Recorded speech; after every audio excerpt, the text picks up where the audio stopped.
Hello.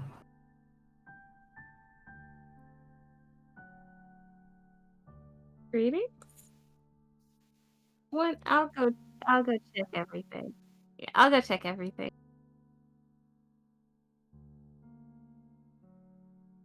I I don't hear Leo. So so yeah, Leo, your mic's broken. It's a shame. Broke it. Um. So And since I Leo fixed can't be fuck. it. You can't get me out of my own stream.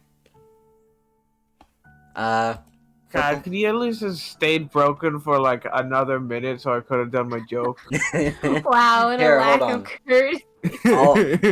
I'll No! unplug my mic. It's fine. Here we No, go. No. wait! um, we got Pesterquest. Yeah. Yeah. We're going back to the fish. We're making friends with Yeah. Feferi. Sorry about what happened last time, everybody. Shit Yeah. happens. I figured out how to stream Minecraft.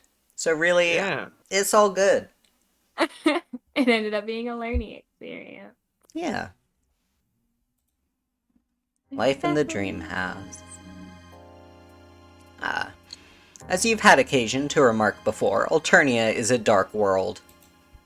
Both because it's night all day long, and because of its hideously brutal society where the strong prey on the weak prey on the weaker, and all this preying ends only when the survivors are shipped out to prey on everyone else in the galaxy. Alternia's cruelty has been on your mind for a long time, but recently it's begun to feel intolerable. You decide to take a walk in the woods to calm yourself, but it seems that with every step your mood only grows darker, your agitation greater.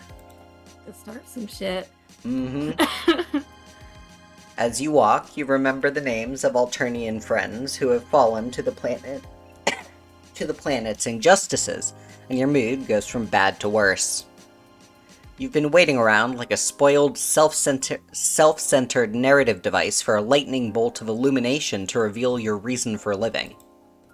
To explain your peculiar and insatiable hunger for friendship, and to show you the destiny attached to it. You think you know who caused this, but why? You've been sitting here like a child waiting for a teacher to explain the answer to a difficult math question. Vriska and Terezi are arming up to change the world, and what are you doing? Your usual bullshit. Your thinking, your navel-gazing. And then, with a sudden blinding clarity, you understand. Vriska is right. Terezi is right. The answer is revolution. Who gives a shit? Who cares what some big dumb universe thinks your destiny should be? You'll take Dream Boldir's advice and choose your own fate. Take the answer to the meaning of your life into your own hands and set your own course. The gods, the fates, the universe, or whoever will have to jump back pretty sharply because your direction is clear to you at last. Your agitation turns to indignation, your indignation to outrage, outrage to anger, anger to fury, fury to ferocity, ferocity to white-hot resolve. The horrors of this planet have got to stop, and you are feeling particularly dramatic today, doubtless due in part to the shift in narrative tone and general prose quality in this episode. So now is the time. Alternia's cruelty and violence have upset and shocked you since you arrived, but as more and more of the population suffering under these wrongs have become your personal friends, it has become unbearable. You've been wondering all along who will make it stop. Now you know the answer. If you are the main character, then you have to be the one to get the ball rolling. And you've begun to suspect that you can't die for reasons seemingly tied to your function as a narrative device. So that's a bit of characterization you can bring to bear. No longer... I think it's more accurate to say you can die a lot. Yeah, you can die, but you get better. No longer will you linger in the wings waiting for the narrative to summon you to heroics.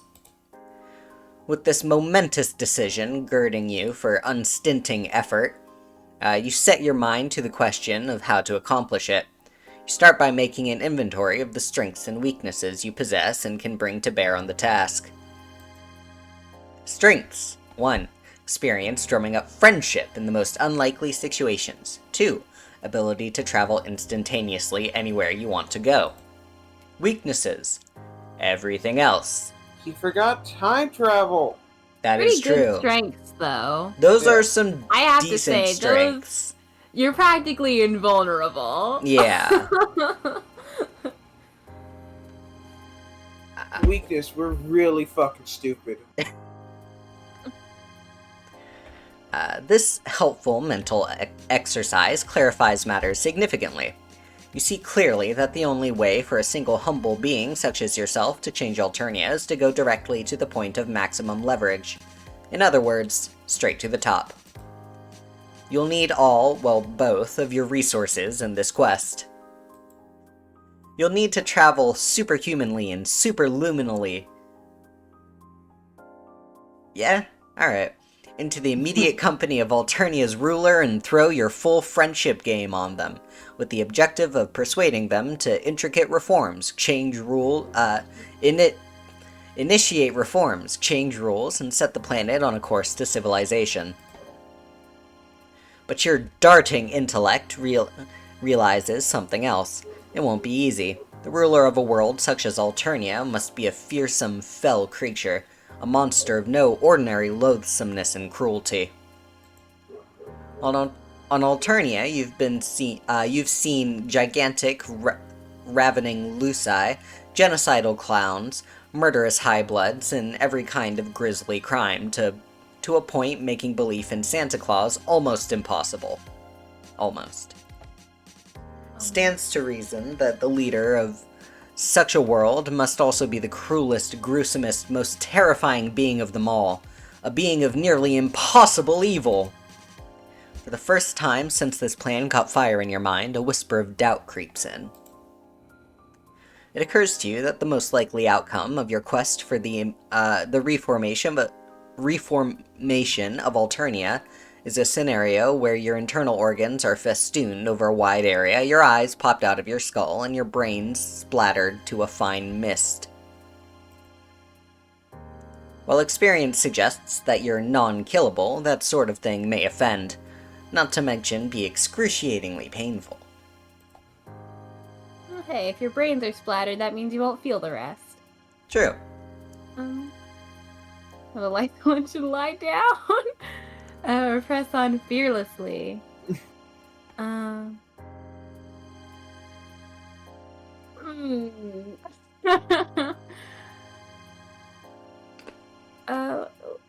Let's go on, I guess. Yeah. I'm not feeling either of them, to be honest. Believe in ourselves. As much as I love revolution, I'm scared of what either of these choices could do. Scorning all difficulties, you decide to press on fearlessly with your quest.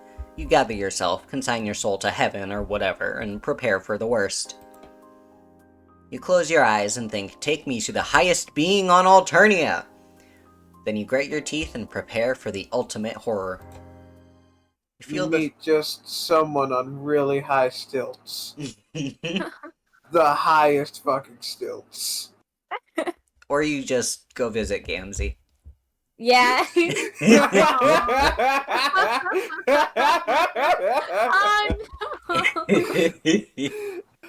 Oh, no. That'd be so fucking funny. That'd be a good one. Teleport into the middle of clown church. You feel the familiar sensation of superhuman, superluminal travel, and the world changes around you, rendering you somewhere else. Somewhere that feels quite different from your previous forest location. Very different, actually. A lot wetter. And I'm just gonna real quick make sure I'm saying that fucking word right. Superluminally? Yeah, Yeah, you're saying it right. Okay, cool.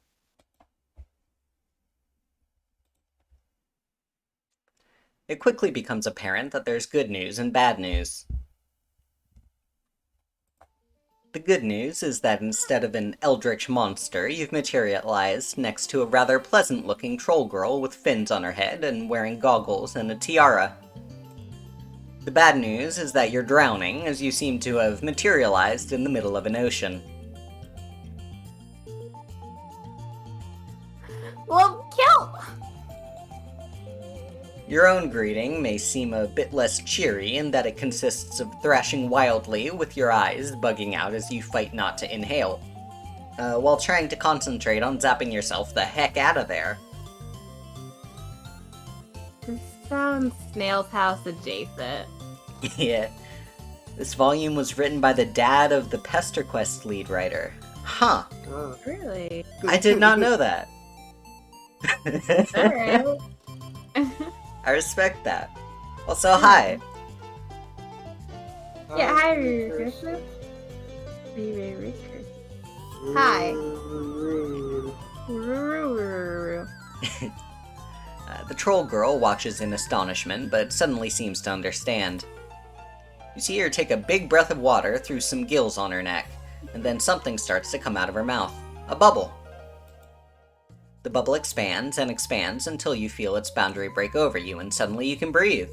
You collapse coughing and gasping onto its floor, which feels like the inside of a huge submerged balloon, yielding but effectively keeping the water at bay.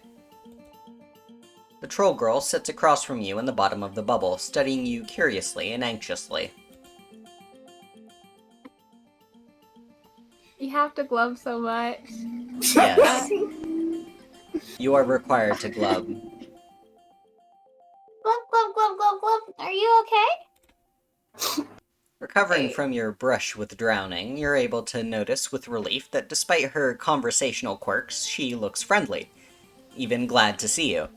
You try to say something, but all that comes out of your mouth is water and a spluttering sound. I don't speak whatever language that is. It's very pretty, though. You burp and some water trickles out of your ears.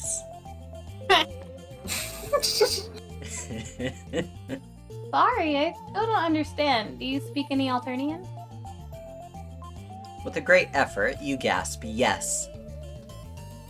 Oh, apparently the background songs of Toby Fox sound from 2011. Yeah. Huh. Track. Yeah.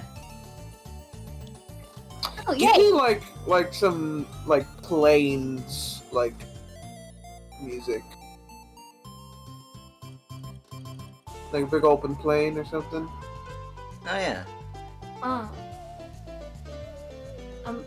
Oh, yay! My name is Feferi Cheese.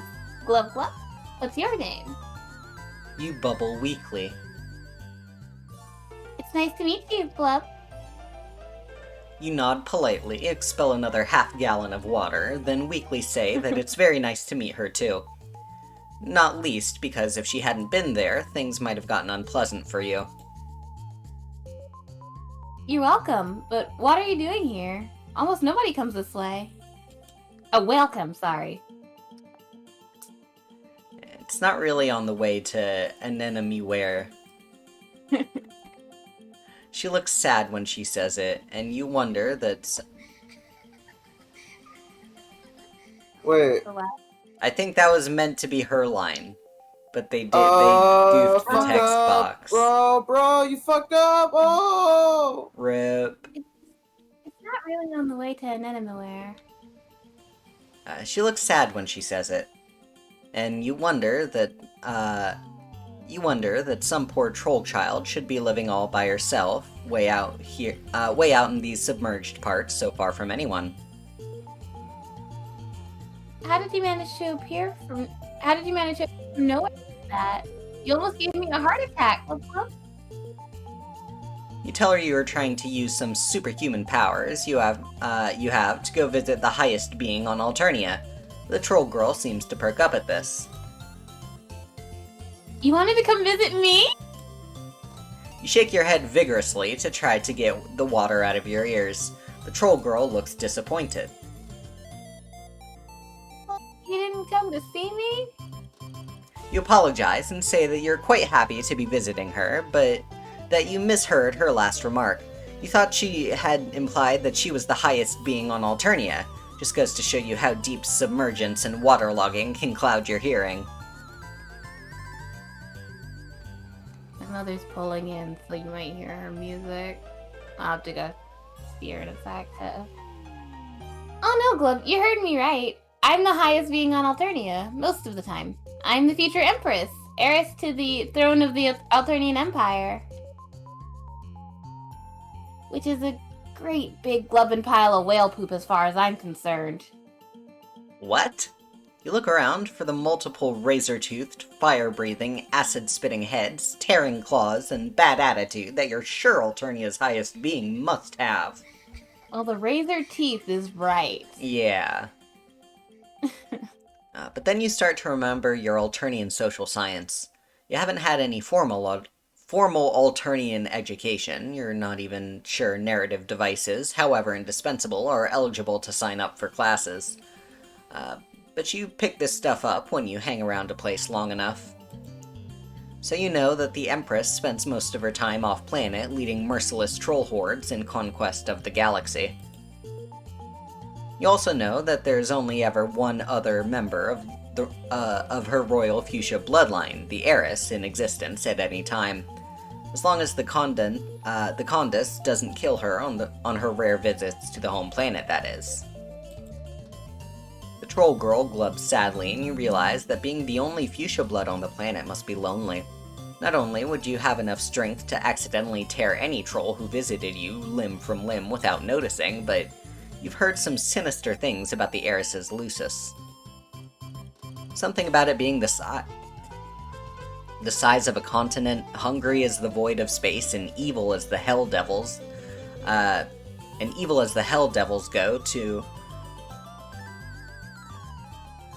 Go to if they're bad devils. I can't fucking read today. Yeah, Alright. don't worry. Something that might discourage casual visits by friends who don't want to double as snacks. But at the same time, you wonder that such a seemingly agreeable and sensitive troll as this girl could preside over such a grindingly horrible planet as Alternia. How can she live with herself? Does she even know what goes on outside her insular little ocean? But you put all that aside for now. Here you are, right where you wanted to be when you made your master plan for Alternian reform. You haven't been devoured, dismembered, or decapitated, and the person you want to persuade seems eminently persuadable. Not to mention friendable. So you're ahead of the game so far. Time to take full advantage. Your Royal Highness, you begin. Call me Fef.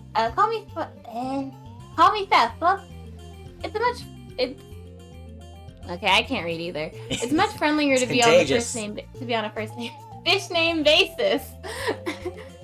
And I'm just so happy and excited to have another friend. Perfect. Phase 1 of your plan seems to have practically accomplished itself. There's no time to waste, as the air in the bubble your new friend created is starting to get stuffy, and you know you're going to have to zap out of there soon. You mention in a casual, conversational tone that you've been visiting Alternia for some time now. Do you like it? It's certainly unusual. Let's put it lightly. I'm sure everyone has been incredibly mean to you. Not everyone. Well, yes, to start off with, at least. The Sea Dwellers think they're so much better than everybody else, but they're... Beta? Is that how you spell? Okay. Yeah. Better than everybody else, but they're just a bunch of shellfish, arrogant bassholes. Get 'em. Oh man, I'm taking psychic damage. The high bloods prey on the low bloods, and no one cares how other people feel, or even if they live or die. Drones fly around killing anybody weak or useless. Oh, well, she seems to know? Maybe she's got plans of her own. Phase 2 of your plan is half in the bag already. You feel dizzy suddenly at how your quest is working out without the least effort on your part, and also from lack of oxygen. You're gasping for breath, and a darkness is gathering at the edges of your vision. In about a minute, you're going to pass out from oxygen deprivation. What's to be done? Alright, you can either zap yourself out or test the hole you can't. I feel like we've tested it more than enough. But the last time we passed out from what we thought would be death, we got better. Yeah, we got better and had a sleepover. Yeah. That's true. For 3 days. For 3 days. I mean, I have no doubt that we'll get better. I just don't see this. Well, okay, maybe her dragging us to the surface will be good for friendship. Yeah. Sure. Well, it's like, yeah, I'm having a lot of fun hanging out with you, and we just slump over. Yeah, let's Sure. not Yeah. die. Yeah. You're fading fast, a black tunnel is closing around you, and sounds are getting dim. You wiggle your fingers and try to gasp out an entreaty. Blub, are you okay, Blub? For reply, you clutch your throat, fall heavily to the floor, and lose consciousness. You gradually regain consciousness. Hey, we didn't die! And as you do, you realize that air is going through your lungs. Fresh, oxygenated air, the most beautiful thing you've ever felt. You realize also that you're in a palatial, though messy, bedroom, and while you can see underwater realms outside the windows, the room itself is de-watered. The fresh air seems to be coming from a large conch shell sitting on the floor nearby and humming quietly like an air purifier. You're swooned on a chase lounge, and Feferi Pixies is fanning you with a large palm frond. Blub, are you alright? Blub, why didn't you tell me that? Are you alright, Blub? Why didn't you tell me that I couldn't breathe? You scared the piscine out of me. Fucking what? Google. Just Google it. Google, tell me your Leo, go secrets. back. Of Leo, go or back. concerning fish? That's it? Piscine. It's pronounced piscine, but I think they meant it to be a piss joke.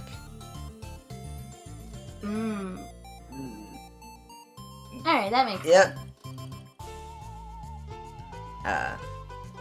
You struggle upright and try to smile bravely. You apologize for scaring her, but observe that one of the symptoms of not being able to breathe is not being able to talk. You thank her effusively for saving you.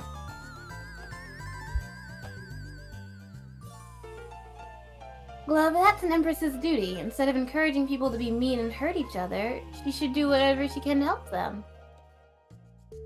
A tear comes to your eye and a lump to your throat when she says that. She really means it. You have a couple of suggestions.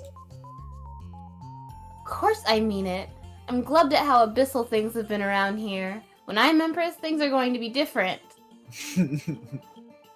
You respectfully wonder how long it will be before she becomes Empress. Only a couple of thousand more sweeps. Oh, cool. What happens to everyone on Alternia in the meantime? Feferi looks momentarily thoughtful.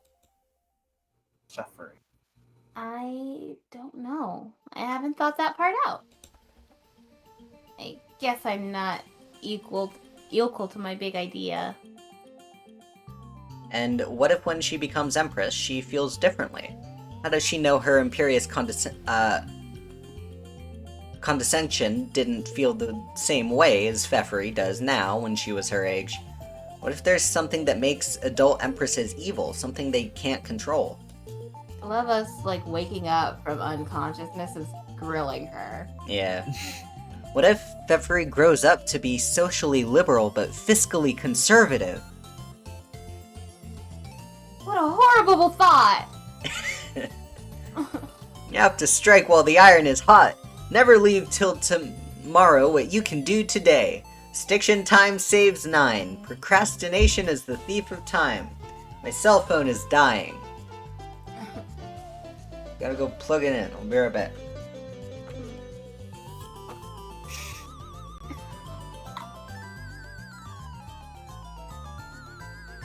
I'm gonna eat so much melatonin when I'm about to go to bed tonight.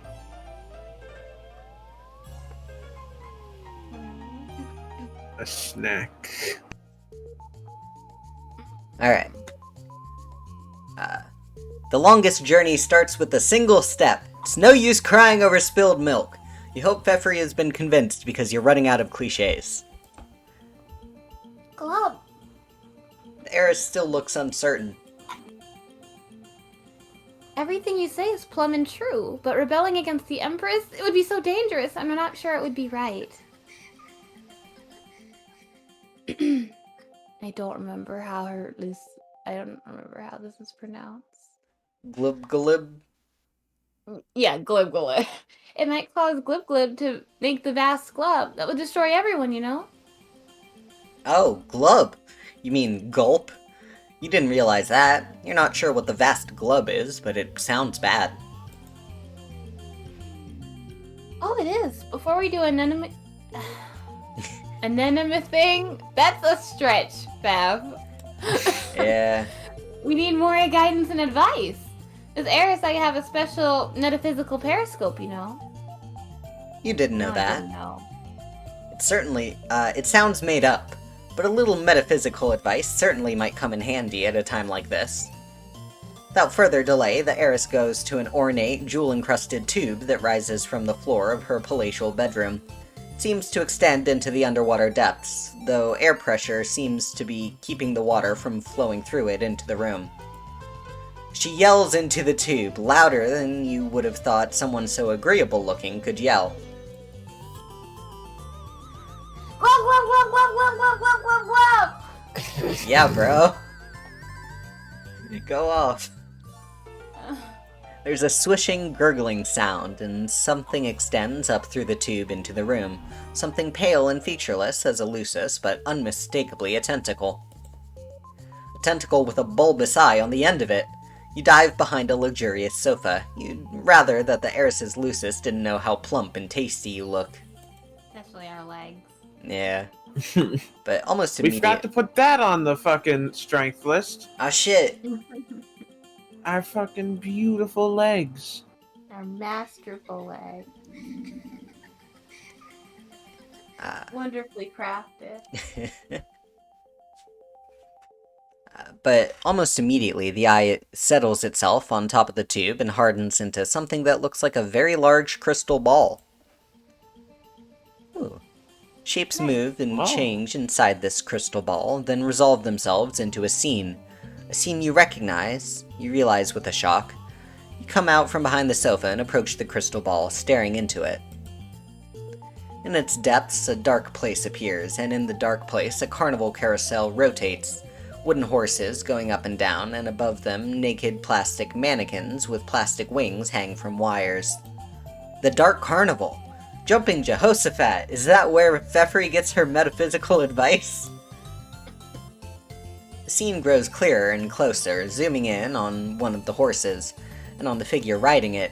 Your heart begins to beat wildly. It can't be, but... Honk!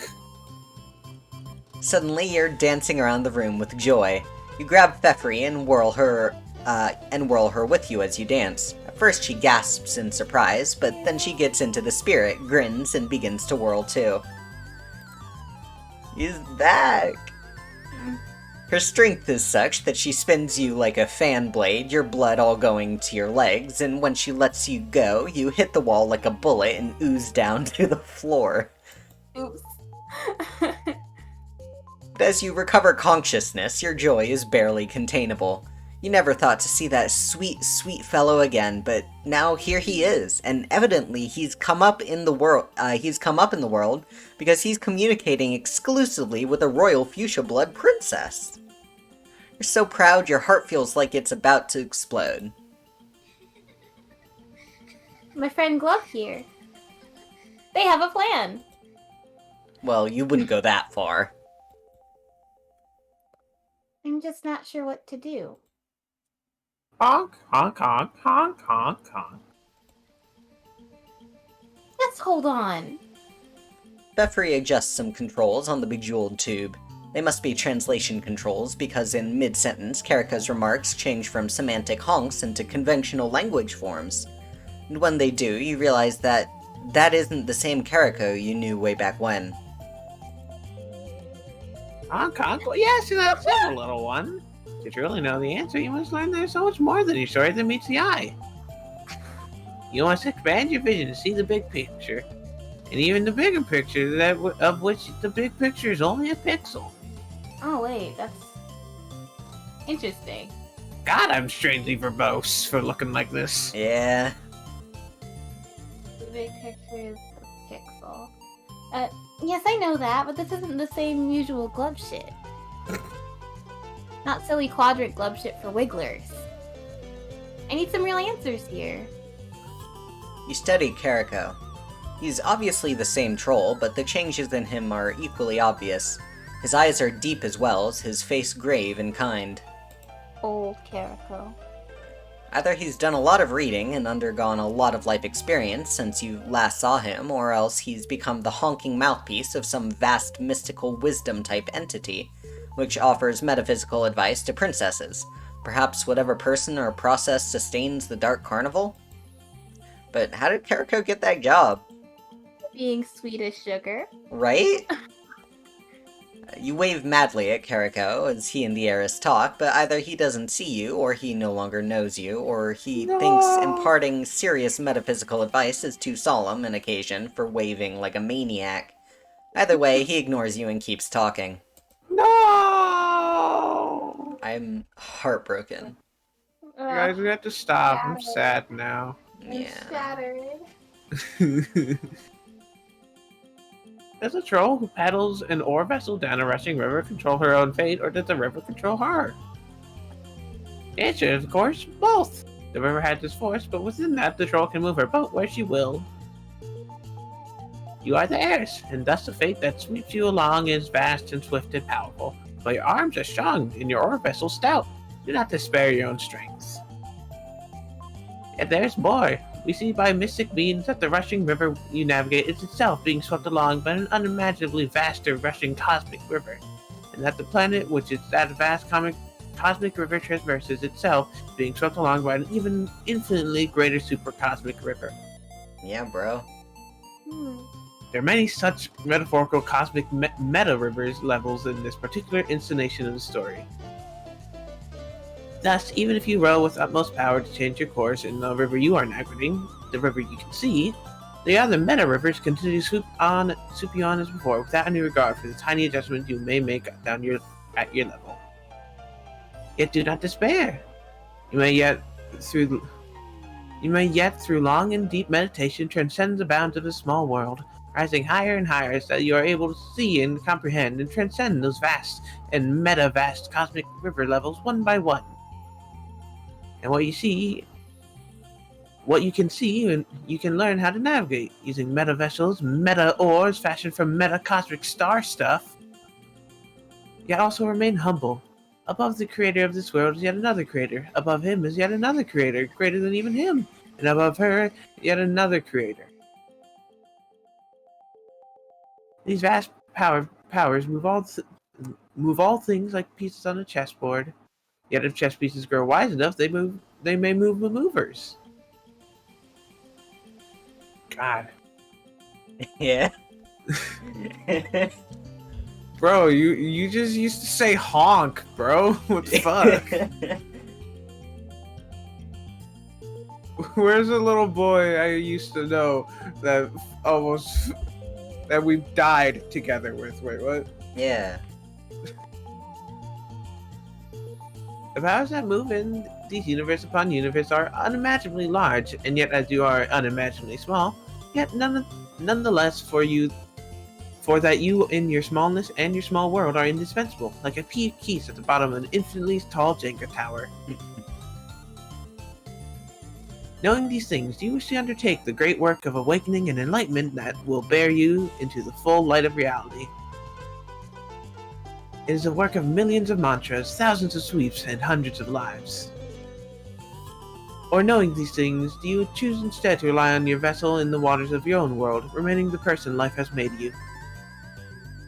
Remaining in key yet unknowing peace in the towering stack of universes, influencing your own destiny on your corporeal river, swept to destinations beyond your understanding in fulfillment of the larger story.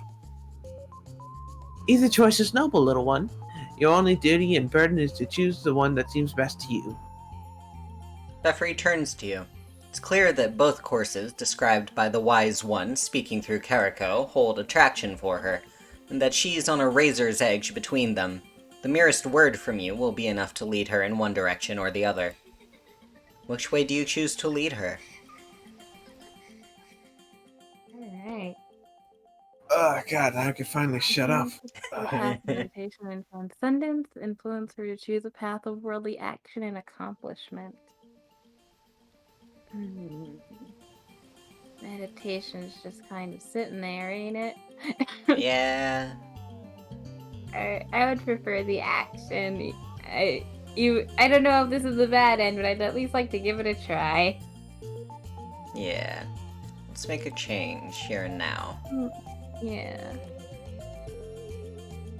Maybe there was no wrong answer. There are two ends. Well chosen, little one. Step forward and tell your marshmallow-like companion to step forward too. A helpmate to share in your worldly efforts is a blessing, and they seem a noble and loyal marshmallow, though a bit manic in the hand-waving department. Bro, remember us! You and Feferi step forward, and Kariko's hand comes right out of the crystal ball, divides in two, and makes gestures of blessing over your heads. You immediately feel strength and courage coursing through you, and as the Lucis tentacle turns back into an eye and withdraws from the tube, you turn to look into Feferi's sparkling eyes, and you see that she is feeling the same intrepid energy. Yay! I think a good portion of that was glove shit, but still. He has an really good point somewhere in there. We can't just be canoes, we have to be fish. Even if at the end of the day we're just little minnows, we can't be we'll be whales to someone. You start to grab her for a dance, but recalling your previous experience, quickly turn the gesture into an awkward high five, which she slaps, breaking several bones in your hand. You can't do any, physical form of expression. You're like, if high five, hug, if any physical stuff happens, you have to do it to her, and she cannot move. Yeah, Feferi, please, we're delicate. What shall we do, you ask her? What's our plan? You feel the ability to accomplish any plan fairly overflowing from you. You will have to introduce her to Terezi and Vriska to start off with, at least. Yes! Glove, but first I need time to think. I'm so excited! I'm sure the purpose of your visit was to reveal the whale of a destiny that awaits us. But we need to consider our next move. Will you come back and visit me again after some tides have passed? Then we can compare notes. We didn't agree, but yay! This is going to be fun. That felt like Dora. Alright, Yeah. noble worldly partnership victory. Rip. Why do we keep torturing ourselves like this? This is the second time! Same hand! Probably. Should we load and try the other one? Yeah, I have a feeling it was no wrong answer. Yeah. Yeah. Let's meditate. Yeah, just choose our flavor. Cheese bite. Well chosen, little one. Step forward and tell your cheese-like companion to step forward too.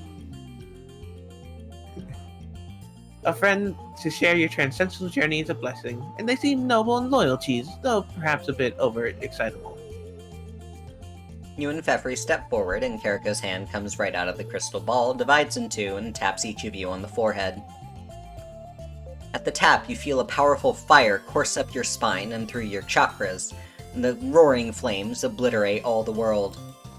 When the flames subside, a resonant silence reigns. You and Feferi are seated in full lotus position on either side of a fresh air conch, cozy in a bubble floating deep through the vast oceans of Alternia, where you can never be found by anyone until you emerge fully enlightened and with the power of gods, many yugas hence. Eternal spiritual siblinghood victory. Alright, that was not bad. I do like the other one more, though. Yeah. Yeah, because we Feels still more get to like hang it. out. Alright.